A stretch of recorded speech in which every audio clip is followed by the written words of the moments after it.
Consider the graph for the reaction. अच्छा ठीक है, H2 plus I2 gives out 2HI दे रखा हुआ है, ठीक है।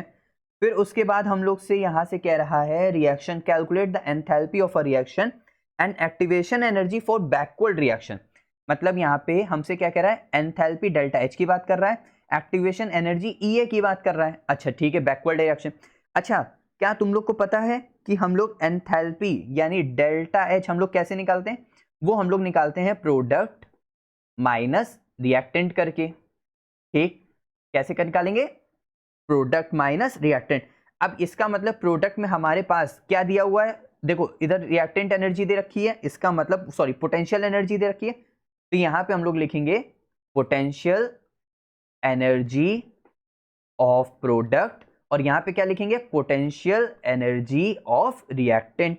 इसका मतलब हमारे पास जब हम लोग डेल्टा H लेंगे बच्चों, तो डेल्टा H हम लोग कितना लेंगे, देखो हमारे पास एकदम समझने की कोशिश करना है यहां से, क्योंकि द एंथैल्पी, पहली बात यहां पे हमारे पास ध्यान दो H2 और I2 की हमारे पास आर्बिटरी यूनिट्स जो दी हुई हैं। आर्बिटरी यूनिट्स का मतलब बच्चों जो हमारे पास ये वाली यूनिट्स दी हुई, ये वाली ये वाली ये वाली ये वाली, इनको हम लोग क्या बोलते हैं, आर्बिट्ररी यूनिट्स, ठीक है। अब ये हमारे पास जो दी हुई है, ये हमारे पास दी हुई है, इसका मतलब देखो हमारे पास H2 और I2 देखो दोनों हमारे पास 100 है। अच्छा ठीक है, उसके बाद देखो जो HI वाली है वो भी 100 में ही है, जो HI वाली है 2HI वाली वो भी 100 में ही है। इसका मतलब हमारे पास जो प्रोडक्ट और रिएक्टेंट की जो एनर्जी हम लोग को दी गई है बच्चों, वो कितनी दी गई है, 100 माइनस 100। इसका मतलब जो हमारे पास डेल्टा H आएगा वो तो हमारे पास 0 आ जाएगा। अच्छा इतनी बात हम लोग को क्लियर हो गई अच्छे से। इसका मतलब यहां से हम लोग की जो एंथैल्पी आ गई वो 0 आ गई।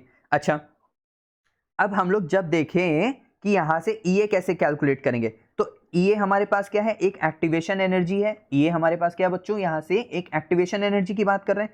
एक्टिवेशन एनर्जी किसकी बात कर रहे हैं, फॉर बैकवर्ड रिएक्शन की बात कर रहे हैं। किसकी बात कर रहे हैं, फॉर बैकवर्ड रिएक्शन की बात कर रहे हैं। अच्छा ठीक है, जो कि एक डिफरेंस बिटवीन है potential energy of activated complex and potential energy of product. देखो एक्टिवेशन एनर्जी एक एक्टिवेटेड कॉम्प्लेक्स और पोटेंशियल एनर्जी ऑफ प्रोडक्ट्स। अच्छा तो एक्टिवेटेड कॉम्प्लेक्स कहां पे हमारे पास, देखो तुमको एक बार मैं फिर से समझाता हूं। ये एक एक्टिवेशन एनर्जी है जो कि इसके बीच का डिफरेंस बताती है, ठीक। कि हमारे पास मान लेते हैं रिएक्टेंट को हमने कुछ एनर्जी प्रोवाइड करी, क्या हो गई, कुछ एनर्जी प्रोवाइड करी, तो मॉलिक्यूल्स में एनर्जी आ गई। अब मॉलिक्यूल्स बहुत तेजी से भाग गए, मतलब मॉलिक्यूल पहले जो बहुत धीरे धीरे क्रॉस नहीं कर पा रहे थे इस पहाड़ को, वैसे फटाक से ऐसे भाग गए, ठीक। उनको एनर्जी मिल गई तो प्रोडक्ट में जल्दी कन्वर्ट हो गए। या फिर हम लोग यहाँ पे यूज कर लेते हैं एक पॉजिटिव कैटलिस्ट। क्या यूज करते हैं, एक पॉजिटिव कैटलिस्ट, जिसकी वजह से ये जो ग्राफ होता है ये थोड़ा सा छोटा हो जाता है, तो आसानी से पार कर जाता है। तो यहां से इसके बीच का जो डिफरेंस बताता है वो बताता है हमारे पास क्या, एक्टिवेशन एनर्जी।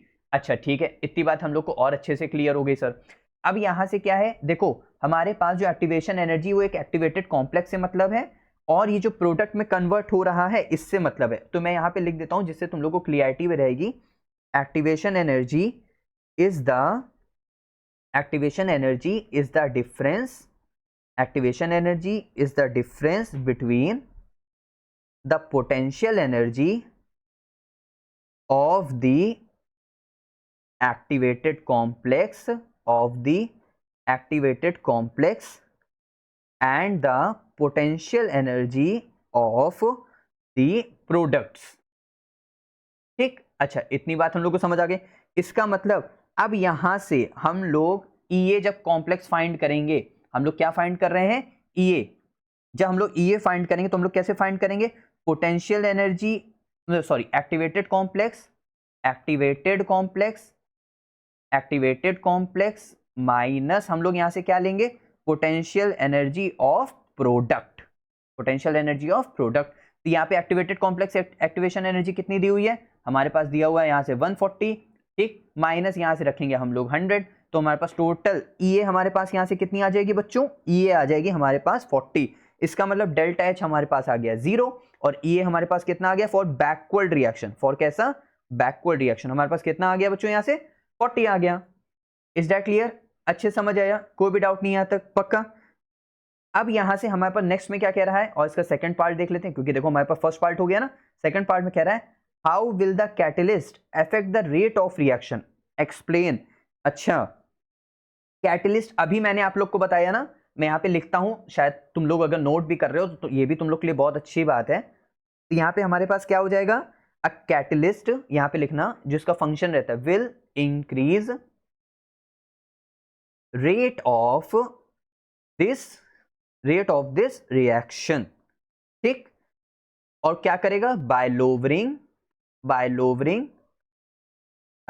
लोवरिंग, ठीक, बाय लोवरिंग इट्स एक्टिवेशन, मैं यहां पे डायरेक्ट लिख देता हूं, activation energy for both forward and backward, for both forward and backward reactions. Is that clear बच्चों, समझ आया।